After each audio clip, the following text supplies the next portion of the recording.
Une autre chose qui peut aussi expliquer un diagnostic plus tardif, c'est comme je disais, il peut y avoir eu des fausses représentations, notamment pour les générations, alors j'allais dire comme la mienne, c'est-à-dire ceux qui sont nés dans les années 80, mais même pour des gens nés dans les années 90, et je parle pas de ceux qui sont encore des générations d'avant,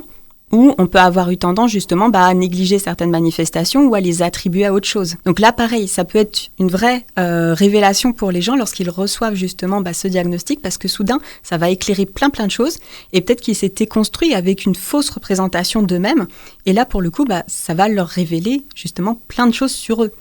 Il y a aussi une autre chose qui pourrait éventuellement expliquer un diagnostic tardif, c'est, comme je disais, parfois quand il y a eu plutôt un profil majoritairement inattentif ou de l'hyperactivité qui était plutôt cognitive,